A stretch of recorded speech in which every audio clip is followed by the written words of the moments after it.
नरेश मीणा के साथ अगर हम तमाम नेताओं को देखें तो प्रहलाद गुंजल एक ऐसे नेता हैं जो हमेशा साथ नजर आए हैं। समरावता थप्पड़ कांड हो, झालावाड़ में जरा पार्टी के जोर की वजह से थोड़े पीछे हो गए थे, लेकिन उसके बाद भी साथ दिखाई देते हैं। और प्रहलाद गुंजल तो कहते हैं कि मेरा व्यक्तिगत लगाव है नरेश से, और वो याद दिलाते हैं कि देवली उनियारा का जब उपचुनाव था उस दौरान मैंने अध्यक्ष जी से बात की थी नरेश को सीट देने की, लेकिन पहले तो नरेश कंफ्यूज था कि कांग्रेस में जाऊं और बीजेपी में जाऊं। उस वक्त की बात है जब देवली उनियारा के उपचुनाव थे, जब नरेश मीणा ने निर्दलीय प्रत्याशी रहकर वहां कई वोट जीते थे।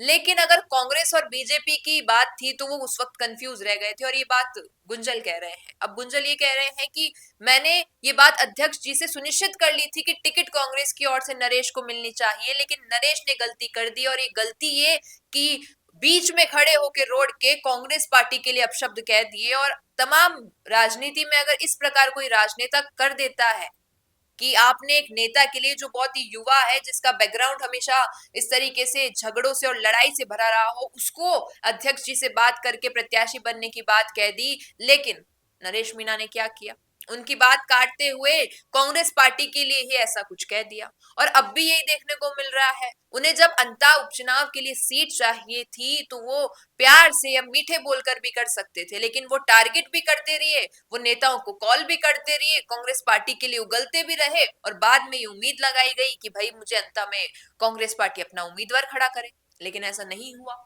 सीट मिल गई किसी और को, और अब फिर से नरेश मीणा निर्दलीय उम्मीदवार बनकर ही सामने आएंगे। ये बात गुंजल कह रहे हैं कि नरेश मीणा के लिए बहुत कुछ करने की कोशिश की है, लेकिन हमेशा उसका गुस्सा, उसके शब्द और उसका ये रवैया, शायद वो कहते हैं ना अपने पैर पर कुल्हाड़ी मार लेने वाली बात हो रही है कि मैंने इतनी मशक्कत की नरेश मीणा के लिए देवली उनियारा उपचुनाव के दौरान, अध्यक्ष जी से बात कर ली, सीट भी दिलवाने की बात आ गई, लेकिन नरेश मीणा ने ये कर दिया। और अब तो आप देख ही रहे हैं कि कांग्रेस ने बॉयकॉट कर दिया है 6 सालों के लिए, प्रमोद भाया को टिकट दे दी है।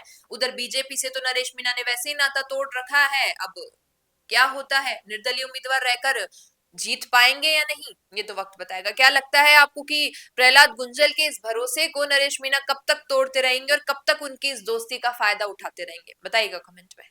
बिजनेस अच्छा हो सकता है, लेकिन अगर नाम नहीं दिखा तो पहचान कैसे बनेगी।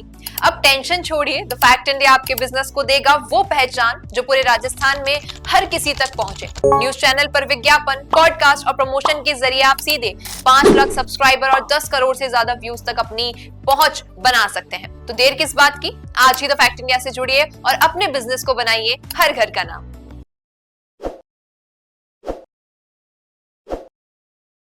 ताज़ा खबरों के लिए विजिट करें द फैक्ट इंडिया की वेबसाइट और डाउनलोड करें द फैक्ट इंडिया ऐप।